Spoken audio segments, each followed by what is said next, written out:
Introducing Universe Raptorize, a new addition to Universe's powerful set of tools for editing and motion design. With Universe Raptorize, you can easily turn your footage of Tom Cruise into footage of a velociraptor in seconds. Whether engaged in an intimate moment between two characters or scaling the world's tallest building, with powerful facial performance matching, customizable textures, controls over evolution, and hair length, Tom Cruise will never not be a velociraptor again. Now we know what you're thinking. In the wrong hands, couldn't a tool this powerful be used to spread misinformation? We thought so too, and that's why we built Universe Raptorize with our patented cruise control engine, allowing Universe Raptorize to intelligently detect if it's being applied to footage of anyone other than Tom Cruise. If so, the police in your jurisdiction are notified so they can arrest you. Once you try Universe Raptorize, you'll be saying,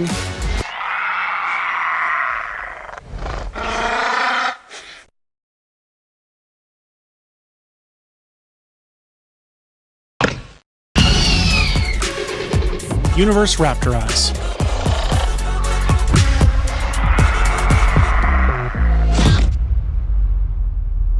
Welcome back to another show, and it's not called VFX Royale. I should probably fix that.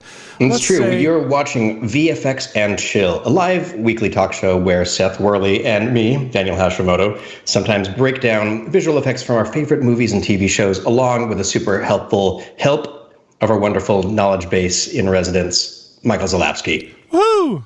Michael! Hello. Well, everybody, this is a very exciting day today. First off, brand new product launch. Red Giant, big release day. Big release day. Universe Raptorize, yes. Very cool. We might get into it a little bit today, but our priority today, we're very, very excited. Well, first off, actually, Hashi, let's get into your personal life without your permission. Where are you right now? I am, and shout out to my mother-in-law, Sarah. Woo.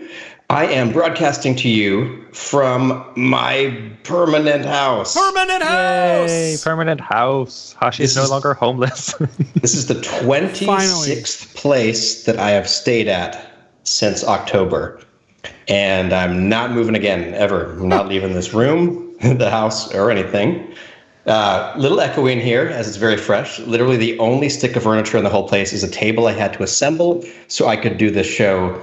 And it was a real nail biter. I got my lunch here. I'm gonna, it was ridiculous. I was plugging in wires to things, shutting off pipes. Buddy, I'm sorry. This has been a 6-7 month experience and journey for you, and I'm very happy for you and excited for you, and really, really hope that the next couple weeks for you are nothing like how I would write it if I were writing it as a movie, which is where it would now go into the money pit sequence of the film, where the house that you purchased would fall apart. We would just stick with it. We would be. If the money pit, if Tom Hanks had to move to 26 places before that, I think you'd have settled.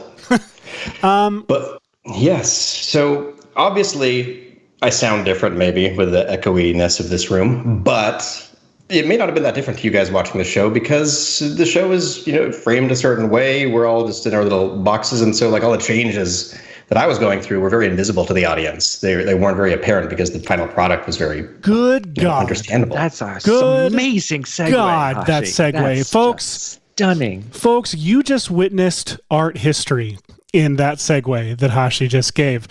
We're talking today about invisible visual effects from West Side Story. Because a lot of people complain about visual effects in modern Hollywood without even realizing that they've watched films that have it in it. A lot of movies that are like regular dramas that aren't big sci-fi pieces have tons of visual effects that you don't see, whether it's adding a set extension to make a historical location feel more realistic or just to add a bit of flavor to a scene. There are hidden visual effects all over some of your favorite Hollywood films.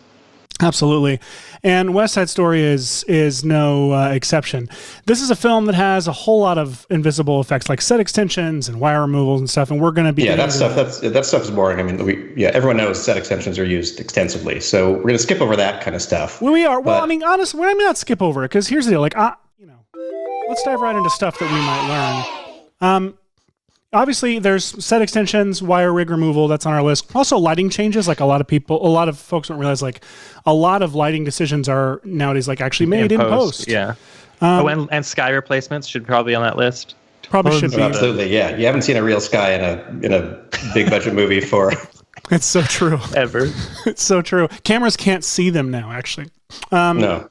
Now, face replacement, this is the one that's really exciting today because a lot of people don't realize, like, when you have a whole chorus of, like, the whole scene's filled with dancers and such, a lot of times, like, or even, like, smaller scenes with a couple people on screen, but, like, perhaps there might be some move or some stunt that the actor may need a dance double or stunt double to do, and so they'll have to, in post, put the actor's face back onto that double. But interestingly, we're going to get into that, but like the thing I found most fascinating about West Side Story was finding out, Hashi, you're the one who told me this. Well, I had to find out from Ian Fales because there's a large PR campaign to not even talk about this, which is kind of unusual. I mean, they're trying to talk about, return of classic cinema, like big, beautiful sets, large numbers, that kind of stuff, but they're really undercutting and barely talking about the visual effect work done on this. It's something that happens over and over again in the press. It kind of depresses me. Yeah. I kind of didn't believe this when you first told me, and I still don't know if I do, but apparently Baby Driver here, I forget his name. It's not relevant. It won't come up again. He was not present on the set when they shot this film. Isn't that incredible? I mean, he looks like he's right there. Look at the lens flares. Look at the interaction, the lighting, cameras moving. Spielberg barely holds his camera still. Look at her performance. Like, that's an amazing performance that she is giving to. What was it, Hashi? Who was standing in? Well, it was another actor. You've heard him, but I think that he was worried that his presence would overshadow the actual story here. And of course, we are talking about our lovable, our favorite actor, Tom Cruise. Tom Cruise originally played Baby Driver in West Side Story. A very straightforward sentence I just said that's not confusing in the least. Absolutely. And we got some of the plates from Ian from beforeandafters.com. Is that what you have stitched together here? Actually, he wasn't able to give us the plates. I love that we have just brought Ian into this narrative against his will. I could not get a hold of the actual original plates. So what I've done is I have gone in and just I found the paintouts. That's what Ian gave us, was these scenes where where Baby Driver would be replaced with a Raptor, or a Raptor would be replaced with a Baby Driver, as naturally happens. And so I've got those elements. I've got the foreground and background elements, and so I figured we would try to restore it to its original. Basically, we're doing film. We're serving film history here. We're going to be doing some film restoration here and restoring Steven Spielberg's West Side Story to its original cut, its original intended form, which was starring a Velociraptor. Bring back the Tony. Raptor cut. Yeah, we're releasing the Raptor cut, unleashing the Raptor cut. We are, and you all know that the hero actor who played the Velociraptor in the original Jurassic Park movies passed away several years ago. It was announced in The Onion. Very sad day, but reliable publication. The actor who plays Blue, she is very versatile and embodied exactly what this story needed, and understandably so, because as a Velociraptor living in the modern world, if people see you, they're going to cross the street. They might.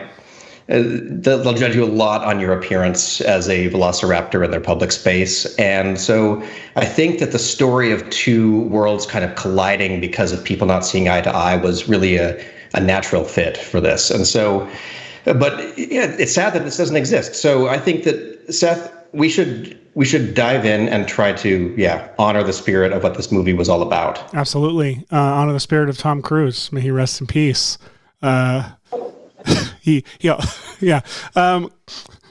So let's jump in. I mean, do we want to distribute like clips? Like who? That sounds good. Why don't we go through?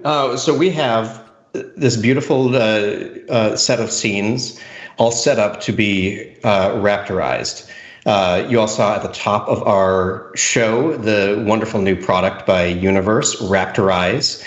And we can't use it today, though, unfortunately, because it's not footage of Tom Cruise. We would go to prison if we used Raptorize on any of this footage. So while we will try and show you Raptorize being used here, although I guess maybe, I don't know, we could use it's possible that we could deep fake Baby Driver into Tom Cruise. I have not done extensive beta testing on whether or not that would fool the cruise control algorithm. So a couple of things that might occur today. Well, I think we have a work cut out for us, Seth. And if any of you have seen the product Raptorize, you'll be able to do this with any footage of choice of yours featuring Tom Cruise. Mm-hmm. Unfortunately, we couldn't get those plates. So, if you want, feel free to, I'm not recommending you all tweet our ad at Tom Cruise to get his attention. Absolutely that would be not. No, we would never ask that of you. We would never. Definitely not tweet the Raptorize promo video at Tom Cruise. No. Do not do that. I've got the cut here with Baby Driver gone. I also went ahead and took the liberty of. People have to know who did this restoration. This was just delivered in the package that was sent over to us from 20th Century Films. That is so kind of them. I know. I'm not sure if that was Spielberg's original vision or not, but anyway, why don't I just play with audio this trailer without Baby Driver, knowing that we're going to be putting a Raptor here.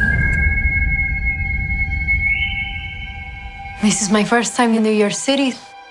I want to be happy here. Tonight is about family. The first gringo boy who smiles at you. I never seen you before.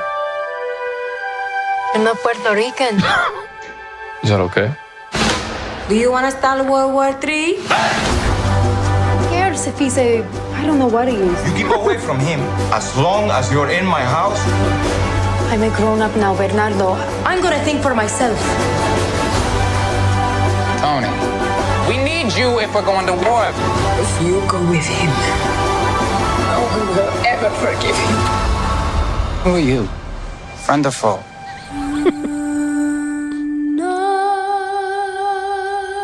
Oh, I haven't gotten to that one yet.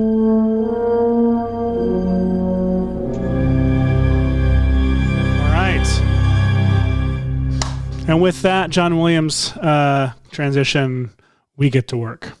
I'm going to jump over to AE, hoping that my scene is actually properly set up because I haven't checked it. Is that lovely? Yeah, I did it right. Hooray. All right. Beautiful. All right. So, Seth, I have imported over here on my side all of this, the footage and all the plates that we were able to prep. Now, I don't remember, is that pretty much all except for that kiss are prepped? Yep. Yes, sir. Goodness gracious. Now, these two work so hard for this show. Hashi, you did the majority of the prep. I just fixed it when I took your entire trailer cut that you did and redid it like a perfectionist a-hole. But improved it, and that's the bottom line. But I'm working from your original prep work, which was pretty amazing. So teamwork. Teamwork makes the dream work. Insert GIF of basketball players high-fiving. 3 specifically. So yeah, we've got backgrounds, we've got foregrounds, and we've got, most importantly, we've got suits and clothes able to place the Raptor behind. And Hashi, I would love to know your process because you had this one shot. I did. Was it shot 4? Here's the original plate. I was very impressed with what you did here. You gave them extra space to work because that raptor, he's got a long face. He does have a long face, and we did this in a couple of our Mission Impossible trailer shots as well.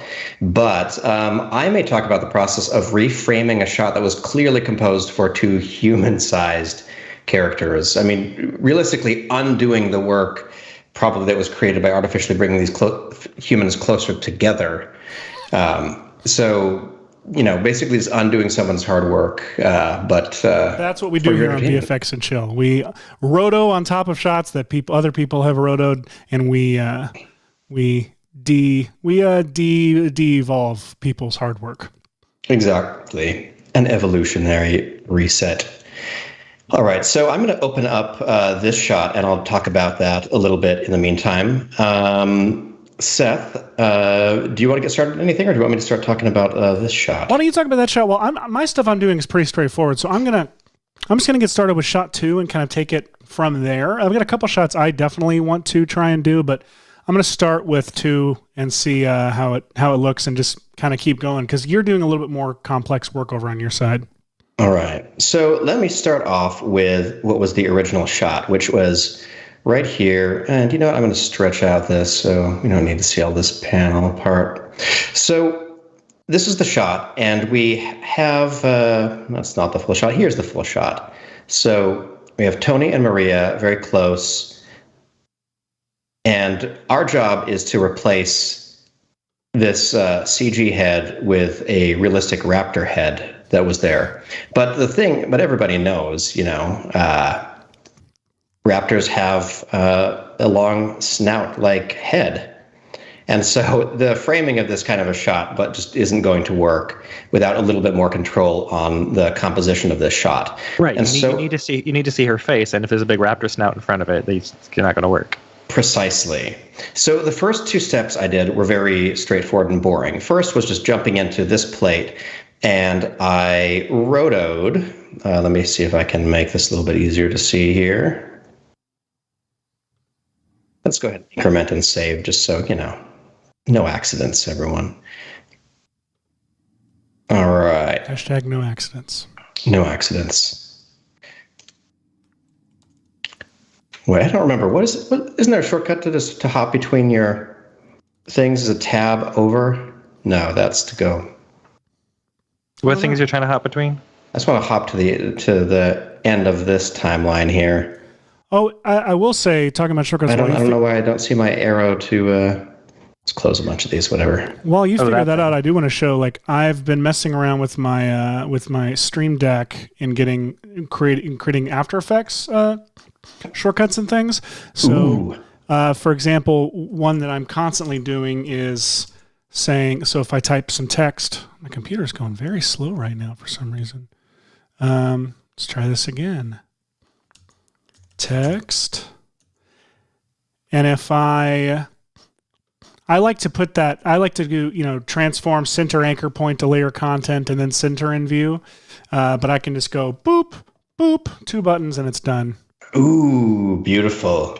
Streamdeck.com, everybody, or something. I can also turn on my proportional grid. I can also turn on and off layer controls. Oh, God. I think we lost him. Oh, I'm back. We lost you, actually. Turns out turning off layer controls in After Effects kicks me out of Skype. Well, it's because I'm technically classified as a layer control. I got my layer controller license when I joined Maxon, and congratulations. It gets confusing. I know what that means. Now, double checking on the stream here. I don't remember what our delay is. Are we there? Everyone good? Yeah, we're good. Lovely. Excellent. So, all right. So the very simple steps of this, we're jumping into this shot and isolating this coat using Roto Brush 2, and it's kind of leaving out the head. And so everyone can do that. Remember, the best practices for Roto Brush 2 are to use small individual strokes that correspond with each like movement segment of your footage. You'll have a lot better results that way. So segment them, because it uses segmentation engines to drive its roto. I'm using the right terms here, I promise. So cut out this foreground character, and that unfortunately leaves us with this. Let's bring in our plate again so you can all see. Here's the plate. But when we punch out the hole, there's a lot of content that is not covered up. And so I used a real big cheat here, which was just scrolling through that trailer and seeing if there was any other time where they happened to show those bleachers, like before the characters walked in. And it turns out I was not disappointed, because there was a lovely shot that looked like about like this. Let me turn off my effects here. Oop, I've put some rotobrush on it somehow. I just want to see the whole picture. Oh, yeah. So this moment right before he walked in was a pretty comparable angle. And so I ended up stealing that, pasting it here in front of everything, and just trying to find some little bolt or something like that that I could track it to. And so I tried to feather it all the way across, including some of this lens flare, because lens flare plays a big role in the way the light plays between these characters. But now we see our last problem, which is that Maria becomes semi-transparent if my plate needs to go all the way up to here, because their heads get very close during this. So that would mean something pretty straightforward as well, which is that I would need to rotobrush to Maria. But that introduced one additional problem, which was the original plate here. She's behind the character right here at the beginning of the shot. And so luckily, during the course of the shot, she does take a step back, and we get a pretty good reveal of her whole sleeve and arm that are hidden behind Tony right here. But Michael, what is Baby Driver's name? Because I feel so disrespectful at this point. I think it's okay. He's been kind of soft canceled, to be honest, so we can just keep calling him Baby Driver. Oh, yeah, Baby Driver. So Baby Driver is here. And I've pasted a still of Maria's shoulder right here and just tracked it right to about where the shoulder used to be. So now we have Maria, we have this background plate that she goes over, a nice kind of empty side of frame. And then, let's see, this is our background, right? So let me turn that off for a second. I will say the actor's name gives Frigby Chillweather a run for the money in interesting name category. But if he's not a cool dude. No, apparently not. Oh. Ansel Elgort, but I'm fine with calling him Baby Driver the whole rest of the time, because Ansel Elgort is not easy to say. Mm-hmm. But thank you, Nick Smith. Yes, we know what we know what his name is. So check out with this plate here, it actually gives me the ability, because the plate is wider than the shot is. And so instead of this original framing where she's getting really close to the centers because they're straddling the center right here, I can slide her a little bit more over like that. And so now when I get to my final comp, I actually have the option to just take the background layer and this Tony layer. Let me delete that. And now I can slide Tony in and out wherever a velociraptor head might fit into this scene. And one of the things that I love about the way that this is who filmed this, Seth? It wasn't Janusz, was it? It was Janusz. It was Janusz. I should have, of course. God, it's so good. It's like one of the best looking movies I've seen in a long time. It's gorgeous. I don't understand how it looks so good. So with a little bit of warping on the background and tracking, what's kind of nice is that since the characters both come from, are reacting to that camera move, even sliding in these plates without doing any positioning, if I play it anywhere, the camera move is actually consistent between the two still. I mean, within reason. So let me go ahead and add a velociraptor to this. This plate is the same length, right? I love what you just said. I love it. When I hear it. It's my favorite thing you say. So we're just going to add a velociraptor to this. I'm going to go ahead and add a velociraptor to this. Just add a pretty little velociraptor over here. And we've gotten quite adept at doing this over the last little while. How's it going over there, Seth? It's good. Time well spent. My computer is moving weirdly slow right now, and I'm not really sure why, because I'm not making it do anything super complicated. So, well, it is unusual. But everyone, do keep in mind that while we're doing this for the lulz today, recomposing a shot that didn't turn out exactly the way you wanted is actually a pretty common practice in modern movies. and it's something that you could do as easily as this at home. And what's kind of neat is that if you have your own footage, you probably have background plates from the same angle. Even just by accident, you'll have access to lots of other things, shots that go higher or lower. And recomposing a shot in post is really wonderful if something on set prevented you from getting the shot as you sought to film it. Absolutely.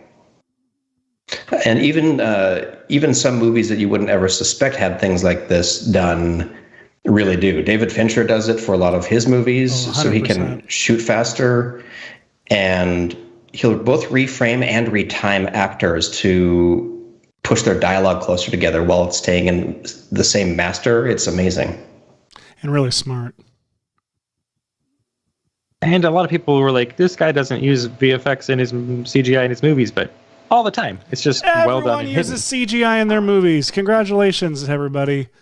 That's absolutely. And likely if you're here, we're preaching to the choir. But if you ever run into someone saying something like, I hate how everything's CG these days, or something like that, I urge you to educate them a little bit on all the hard work that people do. Right. Yes, I shared some work that was done by Ghost Effects the other week, which I'm going to pull up over on this side of the screen. And I should probably turn the quality up so people can see. But during the filming of the show Shameless, something that is, like it's a character-driven show, you wouldn't suspect many things would happen.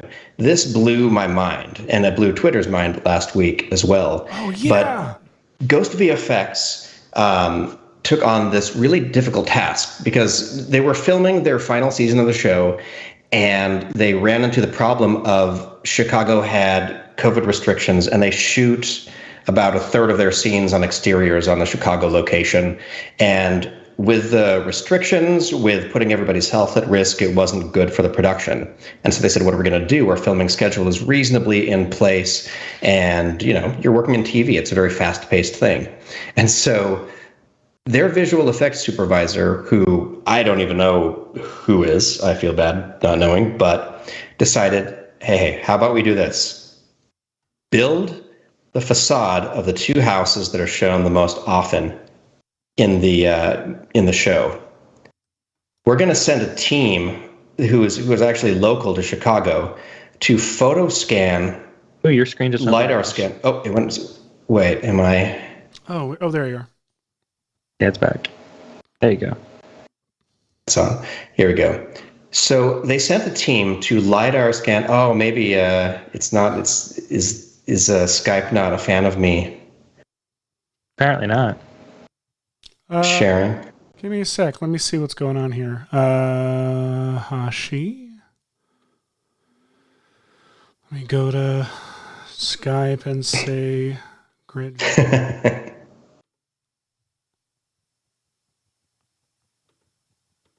We're just gonna sit here quietly while Seth does his thing, folks. Just don't worry about it. Oh God! But you should see what I'm seeing, everyone. It's amazing. There we go. Yes, don't know. What error here? But so they built the facades of the buildings and just massive blue screen set. Massive blue screen set with LiDAR backgrounds and I'm forgetting. What are the assets? There's a ton of nature assets that are available through Unreal, and who made them? Pixel Megascans. Yes, the Pixel Megascans as trees to populate this, and they went ahead and filmed all of the shots exactly as they would have filmed them on location, and the entire exterior for this season is all this incredibly seamless compositing job. Unreal. I mean, the rotoscoping involved must have been intense. The color matching is absurd. I would have never questioned it. And I'm just going to close this because I think so weird. Here we are, back to this other content that I own. But anyway, I should have shut my pretty mouth and added a Velociraptor to the shot. But yeah, if you see someone dissing the visual effects industry, let them know. I'd like to see you try, but don't cause physical harm to yourself or others. Sure. Was that a concise message? Yeah, the lawyers are happy. Don't hurt people is good. Yeah. Unless it's and don't threaten to harm them unless it's in a musical and you're snapping while you go down an alleyway. Seth, I see a very dapper gent on your side of the screen. Yeah, I can't like track his like tie because there's always people in the foreground, so I'm having to like. I got to do a little bit of guesstimation here. Yeah, and it's getting tricky with it. No. No. So when you can't tell the computer to track something, that's when it's the fun task of manual tracking. Everyone, computer, track, baby driver. I mean, look, you can't track this. There's people going across the entire lens. That was my incredible. Oh wait! Do this for me, Seth. Go a few. It might be the shot. It might be the next shot. The foreground gets totally blotted out for a second. The next shot. It's the next shot. Let me see. Hold on. Sorry, I just want to see this happen and play. Oh, he's like sitting still at the beginning. Damn it. Okay, I'm not gonna get stuck on this shot. I'll do this later. Which shot we talking about? It's either this shot or the shot that looks very much like this, where someone crosses through the foreground, and it is clear that the color correction matte for his face, they don't blip it off when he gets clipped. Oh, interesting. Okay, hold on. Which will likely be caught and fixed by this the is all. time Yeah, this is a trailer shot. So we're this talking. comes out. So yeah, we are talking about. Oh, let me just go ahead and make. So it's right here, I think. Oh, yep, there it is. So yeah, Hashi's got it. Oh. So his face is right there, and they've clearly done a blobby color, like just shadow the matte, and it's there for a frame. I mean, it would be very impossible to notice this in motion. But if you're the grader on this, you missed it. You missed your. Yeah, and it ruined all the work, the amazing work you did elsewhere. Made it crap. Yeah, never mind what I said about VFX artists. They're lazy. It's the coloring. The whole film is ruined for that one frame. Oh man, this makes me so happy. I get to put a raptor here. It does, and I should start putting some raptors in shots. All right, everyone, let's go ahead and import our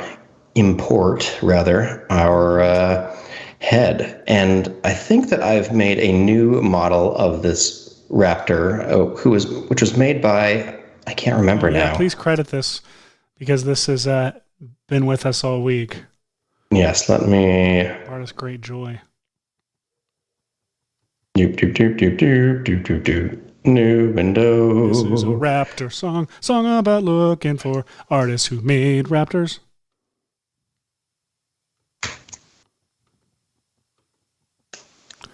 Doobie-doop, dop-dop, doobie-doo. Let's see if this object looked good. I don't know why my computer is just dying today. Oh my goodness. This is one of those days. It's pranking you, man. Maybe I'll go a quarter. Raptor.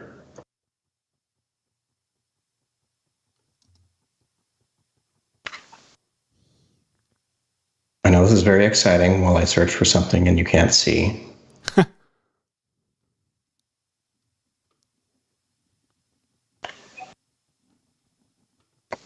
All right, this is by Blue Mesh. Here we are. From Sketchfab. That's the person's name is Blue Mesh, or that's the name of the asset? The asset is called, quote, Blue Jurassic World 4K free. Enjoy it. It's free. Blue Mesh. You can go download this right now and let me tell you, we have enjoyed it. Yes. We have enjoyed this Blue Mesh. So please, we should leave a comment. You should probably link to the Raptorized trailer. That's a good idea. Maxon's YouTube. Link We're to your making comment. A product with it in it. Oh, and the Red Giant Jurassic Mission Impossible trailer too. Link both of those in your comment. Now, if you ever are fortunate enough to choose your own job, work somewhere that you will have a Raptor assets folder. Really, you can have a Raptor assets folder anywhere. It's true. That's true.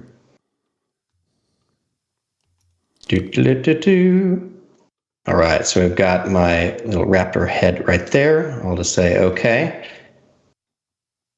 And now let's try to make it look good. Seth, when you go to start matching something into place, when you're placing a 3D object into a scene, what are the first several things that you try to get done? Great question. So is the track done yet or not?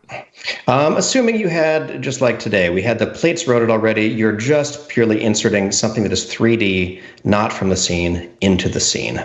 Well, with this Raptor, I tend to for scenes, shots like this where there's not any dramatic movement, I'll either look for a point in the background or foreground that I can track. I'll often, because because it's incredibly reliable, I'll use Spot Clone Tracker just on the layer, and then I'll copy that spot center keyframes and paste them onto a null object's position, and then I'll just use that as a parent for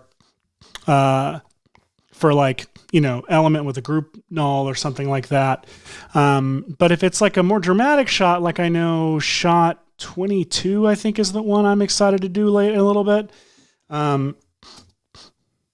This one I can't actually do a 3D track. I tried earlier. So but usually if I could do it, this is the kind of shot where I'd try to do a 3D track. Oh, sorry. And then I would try and position it in, I would then go about doing create solid and camera or create null and camera. Sometimes I'll use your plugin, what do you call script? The free normalize script. Yeah, which it's like a script UI panel too. It's really great. I haven't installed it since I got my new computer, but I used to use that a whole lot. It is a lovely one. What about once you start trying to match the look? What are the things that you, if you had to pare it down, if you're trying to light a CG object to fit your scene, where do you start? And what do you think is the most important? And what do you think is too much? So in Element lately, what I've been doing is I'll see if there's an environment in the, so let's see.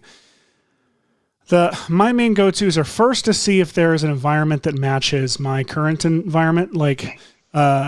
Yeah, I've got that up right now. Yeah, that's what I'm going to try to do. So I'll go through and see if there's something that I could apply to it. If not, usually, if not, I'll see if there's a 360 somewhere or something that I can use. If not, I'll find something as close to it as I possibly can. And then I'll actually go about, in the render settings on Element, I open up this physical environment and lighting. Well, first thing I'll do is I'll turn on ambient occlusion, and with this Raptor, I tend to turn it up until the mouth feels pretty dark and it feels convincing. It's usually probably too much. That's something I overdo all the time. But then I'll mess around with try turning off use comp lights, because I hate trying to recreate lighting in After Effects with lights. I'm not a cinematographer. I'm bad at lighting in real life, and I'm just as bad at lighting in After Effects. But there's these great lighting, additional lighting presets in here that I'll try and find, and I will rotate. You can go in here and do rotation. I'll rotate it to try and match the lighting in the scene a little bit. A lot of times unless you're showing this to cinematographers, a lot of times what sells is just the feeling that they're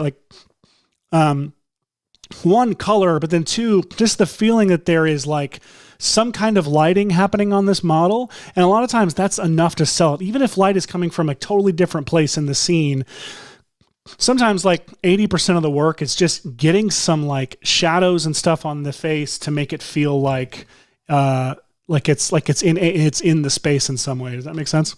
It totally makes sense. And yeah, I agree. I'll simplify with a real lighting palette and all of the, especially, a Janusz Kaminski movie is going to have a ton of light sources and no, I know words for camera things. Well, he likes to have no hood on the camera. It's opened up big. Let's huge flares in. Like there's no. He a lot of times he'll leave, like there's no map box or something. Like there's not a lot of stuff on the map box to hide the flare. Well, what's great here is first off, look at the original source. Like the original source, obviously we've got this key that's on him, and like more Tisha Adams lighting right there. A very very not a there's like a I'm terrible, I'm not a cinematographer, but there's like pretty strong key light that's off to like 3/4, maybe even like almost like it's in between 3/4 and 90 degrees, like to his side. And then there's a faint fill light over here, so it's not total darkness, but then this pink light is like hitting him and providing this pink rim, or this like red rim like around his edges. So that alone, and you can see the shadow under his chin, that key over here is up pretty high. So, and it's a pretty harsh key that's kind of simulating like, stage lights and stuff that are in this dance. And so I guess if I wanted to, I could go in and, so if I turn off this additional light, none, and I go back into my scene setup, and I'm going to look for an environment that feels like, man, while I wait for this thing to load. Oh, good. I'm doing similar things over here. Like I'm looking at Maria, and I see that there's some nice light that's hitting her from kind of up here. And I just point sample either a color on the person, if it's bright or white, that's being hit by this light as the color. And so, for example, for this first spotlight, like I could use the dress because that's likely, so if it were white balance, that's the color of the light. And then I'll let that hit my raptor. And all of this lighting advice only works for velociraptors, by the way. And then she's got a nice rim coming through the little bleachers right there. So I'm trying to put a light way in the background here. And it doesn't have to be, where there is the light in the shot, but I'm just looking at the rim light appearing on this raptor right here until it starts to match. And that's one of the fun things about working so interactively with just getting this lighting set up right, using as few steps as possible in Element before I start doing some color matching and stuff in Super Comp. Yeah, I mean, look right here. I've already got, there's an environment that is see if I can scroll up to see it again. Man, this is going so slow. This one right here has got this kind of, bluish, daylightish light over on the left, and then this harsh red on the right. And so I can possibly use this to try and create that. And this is, again, is me going out of my way to avoid having to create After Effects lights and bring them in. But here, if I go to physical environment and I turn lighting influence down, I always get confused with this. Down to 0 means that I'm not getting any After Effects lighting, but I'm using the lighting from the environment to physically light this raptor.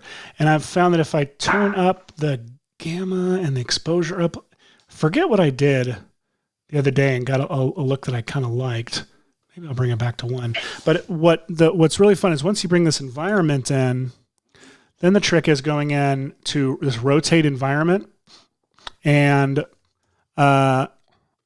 rotating that environment until like the light is coming from the directions that you want it to. So right now you can see that light is coming from back here and hitting him. So I wonder if it's a great start. It's on the wrong side of it. Oh, there, that.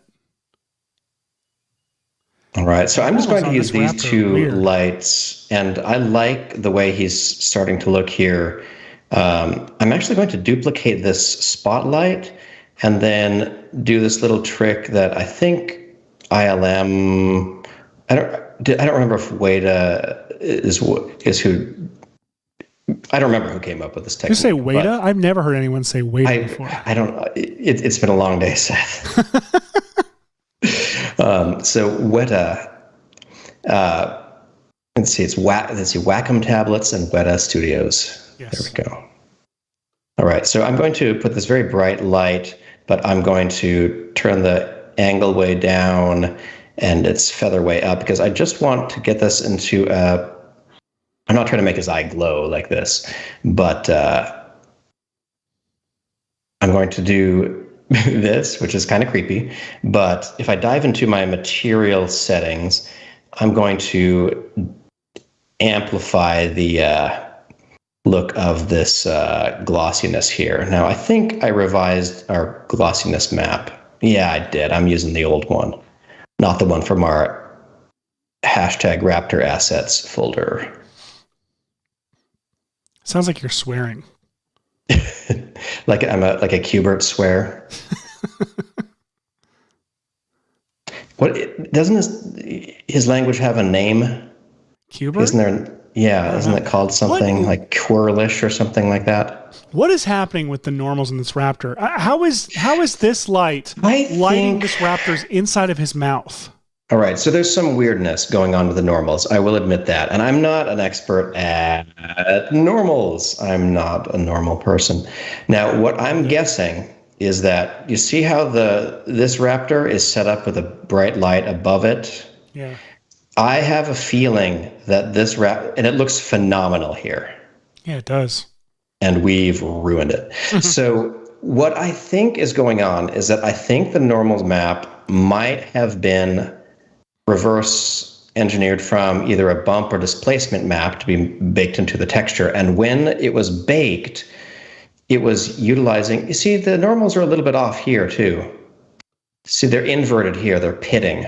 And I think that they're supposed to be extruded. So I think that whenever these normals got baked in, they were, I don't know how normals work. Michael, can you?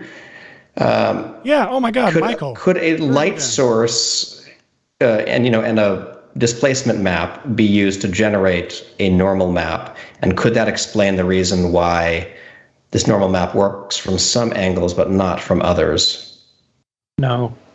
No. Damn it. That was my. No, the normal map just indicates the normal direction, that is the z direction of a polygon. A normal map fakes it by pushing normals on a pixel by pixel basis. So you can have the normals look like they're going different directions on one polygon because the normal map tells the render to look different ways. Different renders interpret normal maps differently. There are a couple different flavors of normal map out there. So there's a possibility that there is a Z flip somewhere, or it is reading the wrong, I shouldn't say wrong. It's wrongly reading the normal map as a different type of normal map would be the things that I would be looking into first. I'll just say that's what I thought. Well, you were so right. So I'm just putting a little light over here until I can get, just put it right in front of the eye there, and then turn it down. This looks I made it too glossy. It looked better before. Dang it, I ruined it. Oh, look! All right. Speaking of ruined it, look at my crap. This is garbage. Oh, that's some beautiful garbage. Oh, you're beautiful garbage. And I love it. It's gorgeous garbage. All right, what are we doing here? Let's turn up that. Let's turn this down. There we go. Okay, let's turn this. Oh, I didn't duplicate that? No wonder.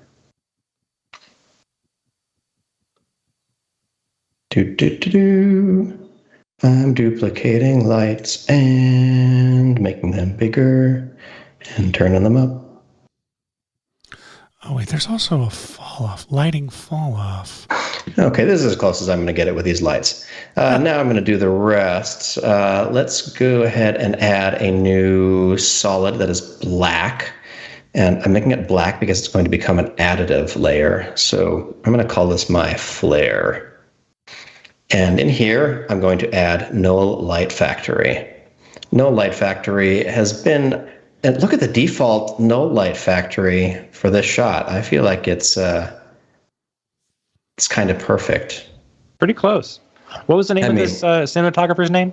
Janusz Kaminski.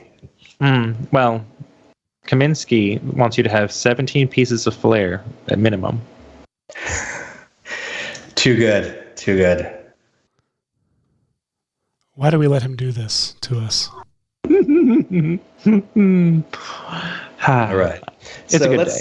Let's set this blending mode to screen. And look at that. See, she's glowing positively. And light source location. Let's figure out where I'm going to put that. At some point, I must have tracked this background, right? So this is probably... I'm just going to go over to that pre-comp where I did the background and just copy that null. Let me make it visible. I wonder where I tracked. I tracked somewhere way down over here. So just for ease, I'm going to create a new null. I'm going to call this my null, and then I'm going to parent that to this original null, and then I'm going to go to my flare solid, and I'm going to reveal the position of the null. Actually, I don't even need to do that. I'll reveal the position of this effect here in Null Light Factory for the location. Alt-click on that, and then do our favorite expression. Pick whip the layer that you want it to be attached to, and then dot, lowercase 2, uppercase COMP, parentheses, open bracket, 0, 0, 0. And wait, isn't there a way that I can... Yeah, what? Did that help? Did that do anything? We don't see you're zoomed in.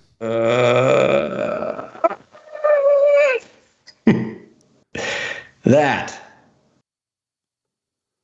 What?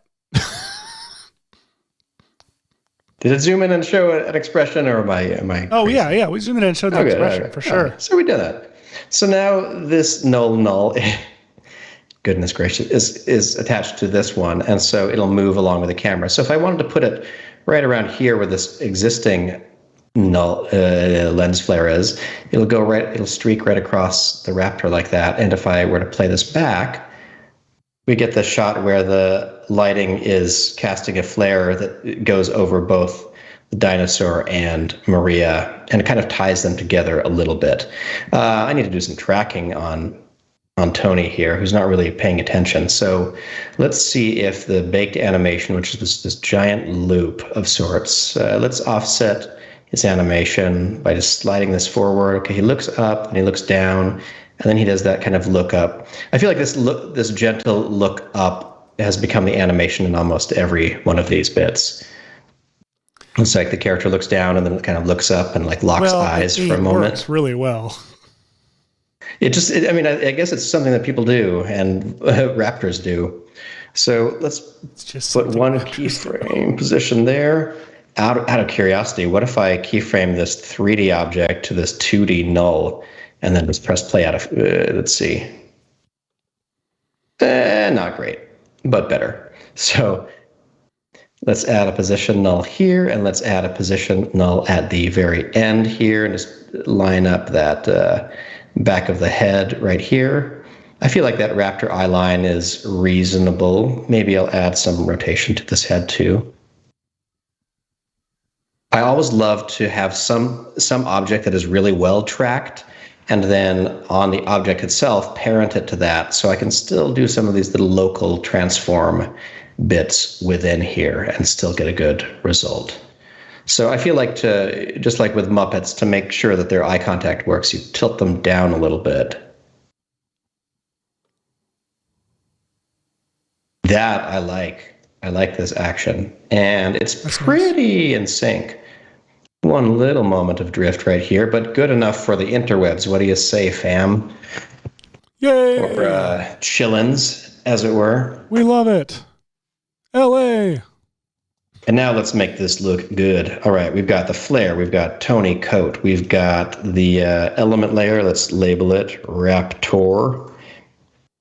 And we've got the background. I'm gonna grab all four of these, right click, effect, RGB effects, super comp. Oh, I did spot clone tracker instead, which is lovely, just not what I needed right now. Seth, I've been talking a lot. I feel like I'm talking a lot. Am I talking too much? Sorry. No, my son was telling me the other day, you're sharing such great, interesting information, and I am like overthinking this dinosaur animation. I'll probably just comp this real quick with super comp and move on to another shot. I don't love the lighting in this on this one, but I think it might work. Let's see. I'm going to go. Yeah, I'm in super comp right now as well. I'm going to. Let's see. I'm going to see if any of these integration presets work well. I often go for foggy integration because it has the haze in there already. Yeah. And that's often foggy something integration is the first thing I try. that I do. And what's great about it is that it's often too much, like it is here, but it has all of the presets that I want in there. So I can go in and I can turn down the haze and or turn up the shadow amount within the haze. And so it's sort of like up here, you can see the mistiness bleeds over the Raptor's face like that. And already, like, just let me turn off Super Comp. It does a lot to just blend these layers into a more plausible space, and I really like that. So let's see, what else could we do? We've got some diffusion on this character, and there should be. He's in the foreground and a little bit diffuse anyway, and a little bit soft. So for the blur, I'm actually going to go to the layer itself, and that's the great thing about working in Super Comp. You don't have to break your workflow. You can just go right down to that layer itself, and I can add a little, let's do a fast box blur. We don't need to bring in fancy blurs to this. RIP fast blur. Let's see. Light wrap, reverse. Sorry, keep going. No, little 0.5 blur right there, and that'll sort of match him in a little bit better. In here, I might add a little edge blending too. And then let's call this one a day. Call that a day? It's been one, guys and gals. You just sign off right then. Do.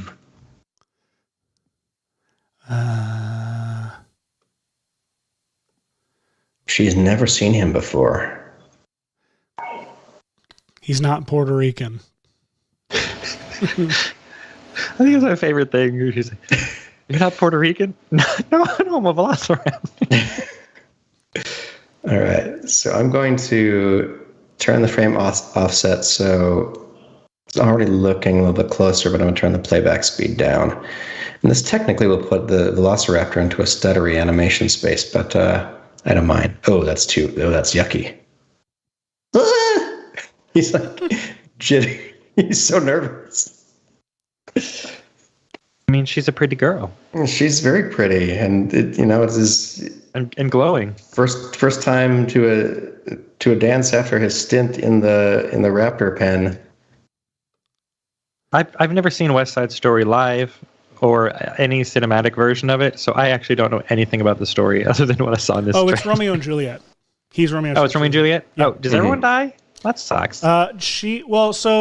Spoiler alert for West Side Story. Well, it was a spoiler alert for Romeo and Juliet. Anyway, we haven't quite gotten to how far down the Romeo and Juliet road West Side Story goes. She does not die in the movie, at least. I can't remember. She doesn't die in the original play either, right? I don't think so. Because she needs to go tell everyone the lesson of look at what you. Oh, sorry. I mean West Side Story original play, not Romeo and Juliet. Romeo and Juliet, they're both dies. straight up bones at the end. Fairly French in that regard. Trying to fix the ISO of my camera without being able to see it, so we'll just go with that. I feel like this head is a little small. Do you all agree? Yeah. Doesn't feel raptorly enough, and a little taller. So, yeah, well, it looks like he's wearing his dad's. He looks like he's wearing his dad's jacket with with shoulder pads right now. We've all been there. I'm wearing my. No, I'm not. See if I can change this environment because I hate it. Okay, I'm wearing my kid's dad's jacket right now. Oh my gosh! You know what I love about this? There's real cast shadow on Maria from the footage, and it looks like it's his head. Yeah, it's not bad at all. Now, Hashi, some people were commenting on the Universe Raptor Eyes trailer about the shadow, particularly in the shot where he comes sliding in, singing into the whatever a microphone. Killed it. How did you do that? Ooh, that is a good tip. Let's see, let's do one last thing on this, and then I will jump into shadow compositing everyone. Which means compositing secretly behind the scenes. Shadow composites. Yeah. Right, so I'm going to freeze this frame right here with just two simple keyframes. Its playback speed is 100. Then right here, it'll be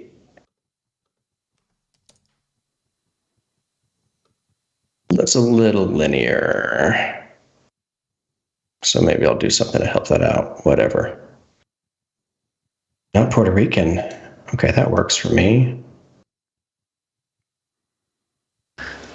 And Every time it makes me giggle. Because it's just literal. I mean, in the real film, he doesn't. I mean, it's funny enough in that context, but Oh, just like in like Ansel Elgort, she thinks she would have figured it out. What's that? A Capulet is what that is replacing. All right, Seth, where do you want these renders to live? In the renders folder, of course. Raptor renders. This is not happening for me, and I don't. West Side Story renders. All right, VFX 4 V1. Hey Seth, there's a plate for you. All right, we're 1 hour into the show, and we've talked a lot, and we had a lot of work done ahead of time. So I'm going to try to get some more exciting things done. Let's open up this Vanilla Raptor Sky comp that I have here. I'm going to save my changes here. Ooh, that's pretty. Got a giant window facing me right here, so I'm also just squinting at this screen. So let's see here. Where have we got? We got Vanilla Raptor Sky. We've got Far Under Raptor. We've got. Oh, you know what? It's not even this project. What was I thinking? It is. Craziness, Hashi. Was it Hashi? Pro tip about organizing your file structure. Do it. Oh my gosh! You try keeping the schedule and you complete me. I always start with the best intentions. Dave Clip. Hashi Prep. Where'd it go? What would I have called it? Seth Side Story. Seth and I make jokes with file names, and then we end up with a nice this little situation. moment for us. And then we end up having no idea what files we're looking for or at. I'm gonna add some haze. I don't know what's going on with my computer right now. It's bugging me because it was working fantastically this morning. Dang it. Oh, they're probably in Jerry McVelociraptor. See, so naming conventions, everyone. Jerry McVelociraptor. It's not even like close to his name. What's so great? All right. Is it in this one? No, it's not even in here. Fine. Okay. Close project. We're doing a whole new project, everyone. Doing a whole new project.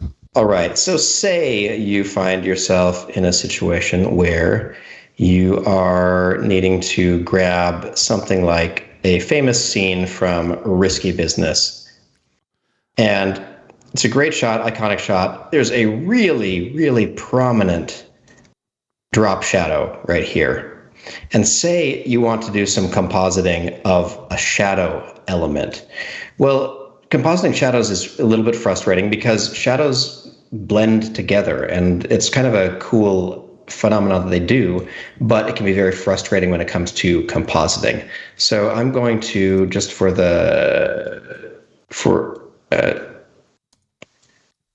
why doesn't oh, there we go. I'm just artificially turning up the exposure here so you can see a little bit better. If I were to do something like add a new solid and maybe I sample the shadow color or something like that, that's kind of a good idea for if I wanted to create like the shadow of like a ball over here or something like that. So let's imagine this basketball is over here on the wall. I would obviously feather it out a little bit on the mask. Actually, let me show you I'll jump over to the Jake in Motion thing that he was talking about the other day, which is a great old trick. But look up Jake in Motion's video called the Transform Sandwich, where I'm going to add 2 sets of transforms to this, and then in the middle I'm going to add a fast box blur. I love the transform sandwich. I'm eating one right now. They are delicious. Michael, you did this on our Cruella episode, right? I do it a lot. It's a really great way. I think if I first saw it in a Kramer tutorial for the grid, where he used the mosaic effect, I think. I don't even remember. But anyway, it's a great way to take some kind of basic effects and make them more interesting. So mosaic gives you just squares the whole time. Sorry, now I'm having to talk my mouthful because I made that sandwich joke.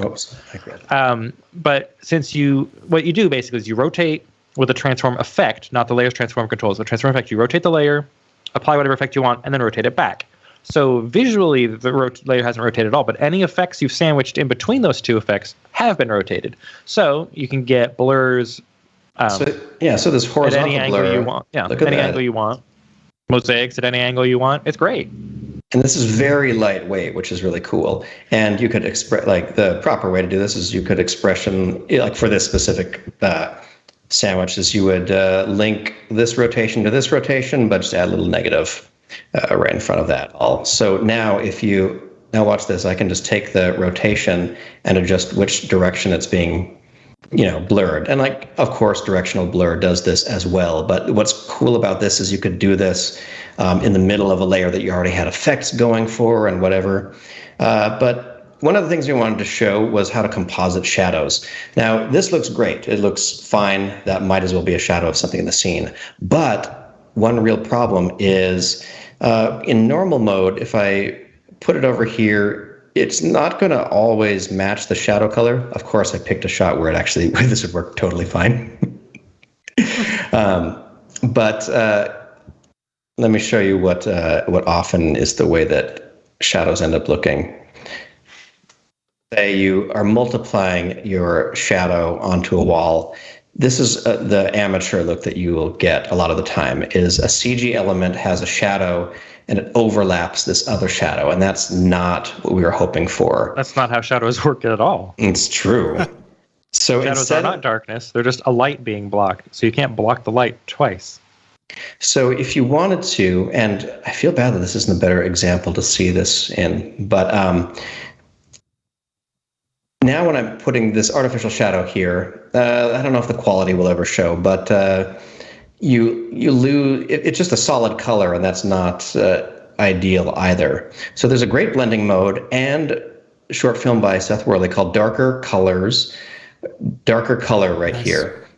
And that blending mode, what it does is this dark brown solid will only show up if it is in front of something that is a darker color than it. So as you'll see, if I bring it down to the floor, where it's got this extra shadow right here, if this were on normal mode, that breaks the illusion. If it were on multiply, it makes everything black, and that's really weird. But if you choose darker color, now wherever this shadow is, it's just darkening a little bit into it, but you can see that some of the detail of the original shadows and the way they look are still there, and anything darker wouldn't be made more dark by a shadow. So I can take this little thing and slide it all over the wall or connect it with those shadows, and they look great. And so for the moment in the trailer where you can see this shadow, I'm just taking a duplicate of the element layer and aligning it way down here with the head. So you can, add something on top. That's so smart. And you can always add something like a 4-color gradient and sample the whole gradient of a shadow, or a 2-color gradient, whatever you want to do. Gradient. That covers some interesting things. That was very useful, Hashi. Thank you, because people were asking about that. I do want to say I don't want to go too far without recognizing Frigby Chillweather's joke a while back that he's Porter Rapton. Puerto Rapton. And yes, Paul Van Summerman, if you have multiple light sources, you can have a darker shadow. But that's still, it's just a light source being blocked and then a second light source being blocked. You still don't have the. I know what you mean, though. Yes, you can. Yes, that is true. Light is a complicated thing. Your name is Paul, right? I'm pronouncing that right, Paul. As we work with this Janusz Kaminski footage, which is wild. Hashi prep.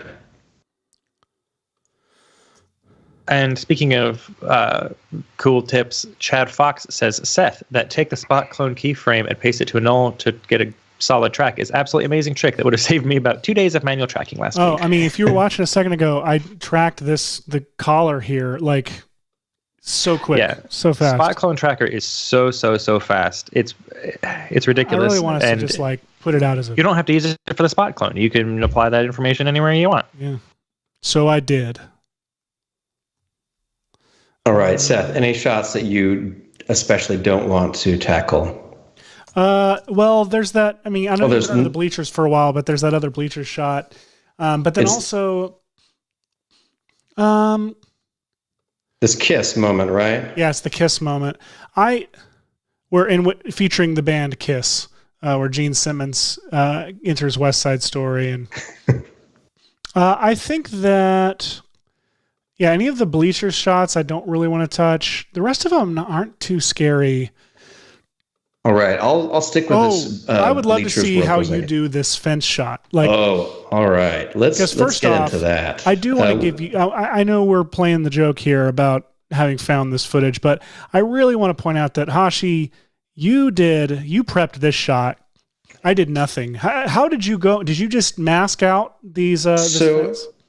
Yeah, I knew that I needed a foreground element of did you do it with a grid? This grid, and at first, I was very scared because I looked at. Let me go ahead and bring in. Let's do this one from scratch, just for learning purposes. Everybody, plates. This one didn't change, right? This is still right. Didn't change. Same length. Great. Okay, so we'll create a new comp from our plate. We'll move it up here, and I'm going to call it the. Let's see, plate 9 demo.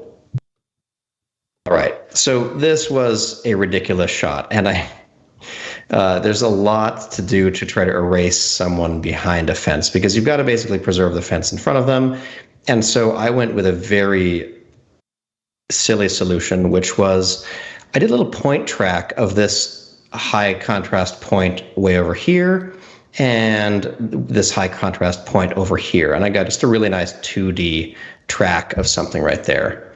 And then I thought to myself, well, instead of trying to draw a bunch of little masks that are here and unwieldy later, what if I created a new solid that was maybe square? So let's make it 1,000 by 1,000 like this, and then added the grid effect. And now when I add the grid effect, I can kind of take a look at that and maybe add some power pin. And I could have done this with Kingpin Tracker too. I didn't even think of that. And let's just do a little bit of aligning. I don't remember what the numbers end up working out to, how many lines there are on this grid. But I'm just going to take this and kind of line it up in roughly the perspective of this shot, if I can. So the perspective of the shot is something like that. And if I take this grid that I've power pinned into place and attach it to that null, I can play through, and it looks pretty locked there, which is great. So I did actually just kind of go through and find. I'll boost the contrast on this too. I don't know if it helps the show, but it helps me because my room is very bright right now, and this is a very dark shot. I want to look for the number of grid lines there are. 1, 2, 3. Oh my gosh. This shot, I'm sorry. Just it is 10. Dropping the Raptor in here. This shot makes me laugh so much. There's a wall behind me. I haven't had a wall behind me in a long time. Oh no. Do you have a concussion? Are you okay? I'm back. Probably fine. If I start talking, preferring mocha over. Hang.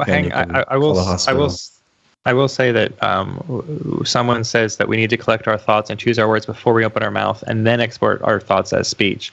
They say that this live video is appalling, broken sentences, half-finished sentences, random tangents. Does no one know how to talk in coherent sentences anymore? That's their review of our show. Where is this comment? I couldn't have summed it up better. You know totally on point. It's like they don't know our brand of this show. I think they perfectly illustrate. Can we just take that and just put "we guarantee" that full statement? Can we put it on a mug and use it? T-shirts. Yeah, I would like to put it on a mug and a T-shirt, in which we will do now.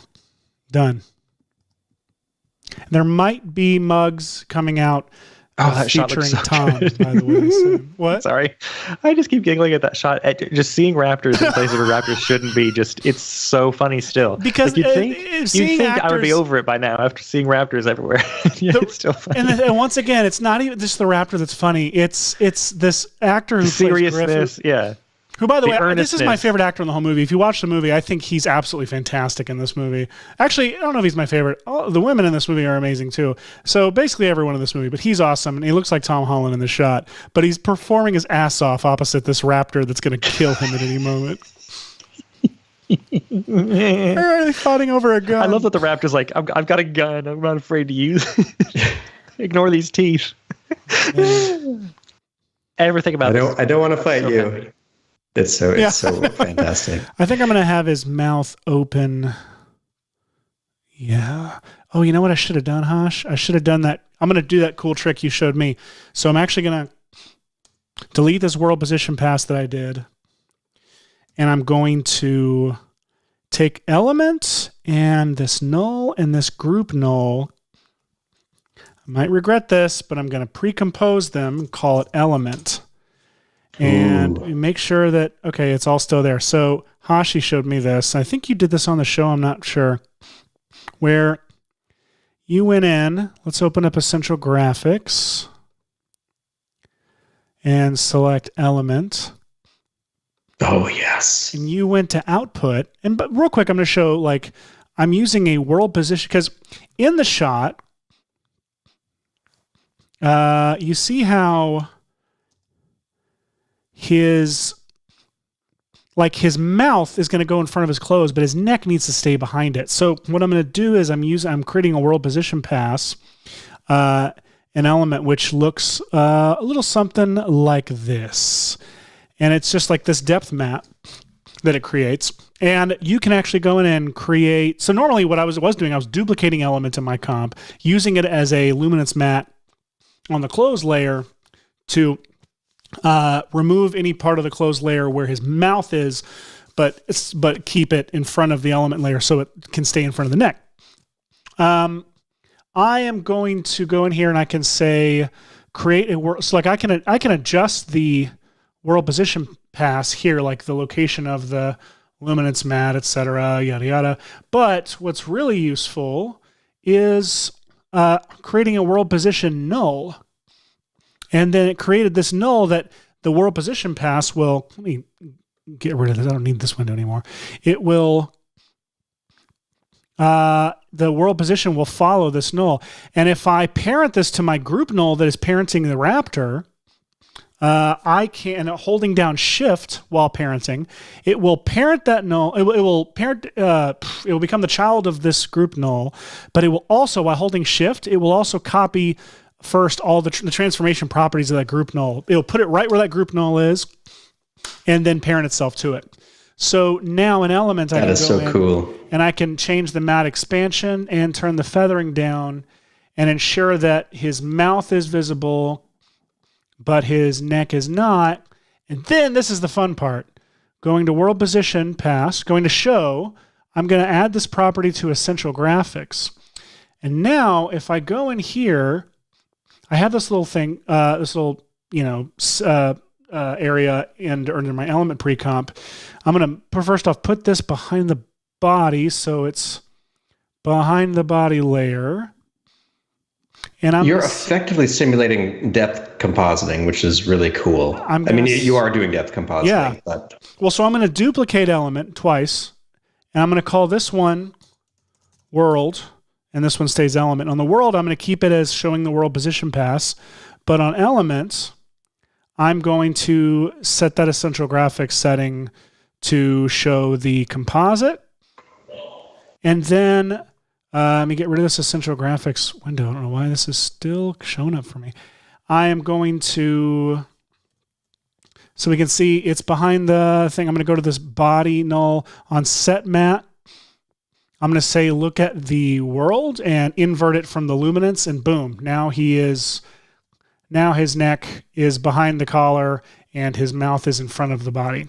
And brilliant. Because that's the compositing challenge that I hate dealing with. Yeah. But it's funny because like when it's working, it just works and it's correct. So there's nothing to observe about it. But when it's wrong, it's very wrong. Very wrong. So anyway, that's how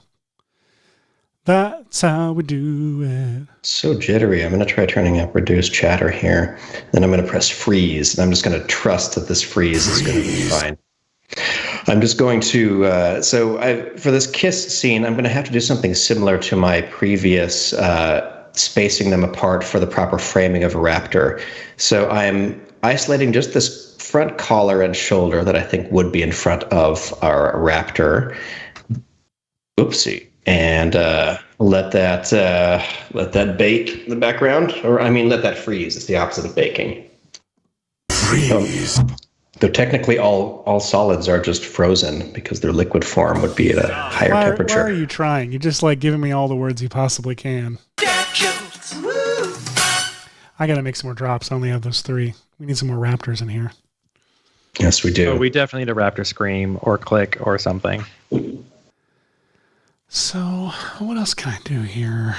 Speaking of raptor noises, the vocalization you chose for the trailer, where he goes after you complete burst in and goes you completely, and then just stares. Then that kind of clicky guttural noise is just. I had layered 2. I had done the clicky guttural thing and the and like a the dolphin sound or the seal sound or whatever, and I accidentally muted the seal layer, and it became the funniest thing I'd ever heard in my life. That's the miracle of editing. Sometimes it's just those fun.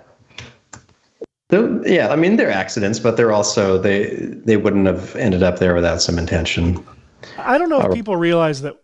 I wonder if people avoided our show at all because they're like, I don't care about West Side Story. So real quick, I'm gonna spit out this frame here and post it on Twitter just to let people know like the kind of effects that were invisible effects from West Side Story they may not have been familiar with. Yeah, and everyone watching, you can all dare your friends to come join today. Yeah, dare them. All right. Just promise them that the link to this show is not a link to a famous music video starring Mr. Astley. Mr. Whatley? Mr. Astley. Astley. Mr. Astley, that's I feel like it's someone who like crashed the Titanic or something like that, or who's, What? All right, I'm just going to try something. I'm just going to add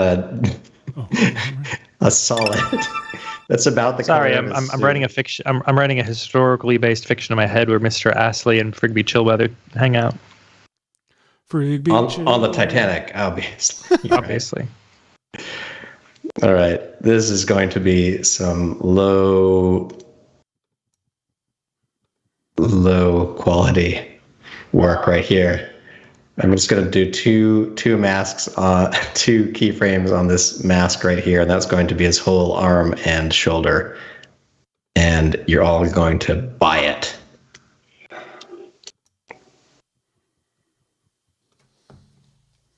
All right, so what I've done is I'm going to now create a sandwich out of this shoulder with an arm going up there, and then this foreground collar element, which I'm going to move not to where it exists in the real shot, but a little bit farther back so I can have more space for raptor head. And now I've got to paint out this bleacher in the background here. And I don't think that'll be too hard because it's a very blurry shape. I could either paint it or I could quickly see if my bleacher's image had any section of itself that looks like that. Hey, look what we got. Let's pre-compose this really quickly and just use the little tool right here and just select I don't know. I should select more than I think I need. And composition crop comp to region of interest. And then while we're in here, just so we don't have to do too confusing transforms, I'm going to add an adjustment layer. And this is always fun to do. We add CC power pin, and then we turn off the effect. And now you find kind of a square within here. Like the lens is so wide, so you're getting a lot of curvature anyway. But I'm just going to draw something that would fit in perspective in there, right? And then I'm going to check unstretch, and now I'm going to turn power pin back on. And now this is basically tried to squarify, like square up the image below it. And now I can bring it into this shot right here. Where did I place that? 17v2. I love this little trick that it's always been there, and I always forget, where I can lock the composition window and I can go into this element pre-comp. Oh, yes. Work in it and see the results in the final main comp. So this is the simple things in life. It is. So look at this. This is pretty similar to what's back here behind him, and look at that. That's all I need. So I'll just draw a little thing like that. Let's feather that business out, and we could feather that business out. Let's go ahead and extend this little stupid mask right here. So actually, no, that's gonna give me trouble later, right? So let's do one of those custom mask things on this where we, there's an annoying thing there. The process of painting out, y'all, is very satisfying once you get it done. So something like that is pretty close. It's a little bit darker, so instead of doing anything fancy, I'm just going to throw some brightness and contrast on it and brighten it up. That works for me. Work for you all? Works for me. Position, scale. There's a slow zoom in, right? Sure. Oh, barely perceptible though. And let's add some keyframes to the mask. I'm in desperate mode right now, Seth. I don't know why. I just want to get through these. That's enough. That's good enough, right? How many effect shots are in this trailer? Only 20? Yeah, 20-ish. Well, that's not so bad. But what's cool about, let's see, what was that first shot that we finished? We finished shot 4, right? So let's just go to shot 4, and I'm going to grab all of these lights, the group null, the null. I'm going to grab all of this stuff. Smash and grab everything all the way down through the Raptor, ignoring the Tony coat, and let's copy that all over to shot 17 V2. Where did I stick that? Let's move that all the way back up to our comps folder. Organization, everybody. Let's paste them in here. And look, I'm done. You did it. I'm not done, but I'm close. Let's stretch all those out to match this. And we've got our Raptor right here. Let's put it down behind the shoulder. Let's turn... Let's see this. The null is over here. Let's put it over here instead. And now let's grab this null, delete all of their position keyframes, and just rotate this. Yeah. Now, I don't know how scale-wise, I don't know. This is rough. This Raptor head is long, and I feel like this is as small as I can make it plausibly the Raptor, right? Yeah. Wow. That. So So we've got close an to her issue here. face. All right, so let's move this null. I can scale it up. It doesn't matter, but it's easier to grab that way. Maybe I'll put it down here in between the two of them. And I can figure out later where that flare is that goes between them. But if I played this through, this raptor is going to be way too close, right? You know what? I feel like we need some more custom animation on this raptor. What do you think? Yeah. Let's pop open cinema for freaking normals are driving animation. These freaking normals are driving me insane. It is so frustrating. Just for whatever shot you're in, are you getting two different sections of normals competing? I don't know. I don't know what I'm looking at. I just know that like it's like I put the light on the other side of his face and suddenly like it's dark, but he's got all these like little glistens on one side that are. I wonder if I just turn the glossiness on him. Turn off the glossiness. It's not. Whoops. Just reopen cinema there. What did I do? Let's open up the. No, what do I want to open up? I want to open up my Raptor assets. Raptor assets. Raptor head scream. No, I just want the default one. Where's what I did?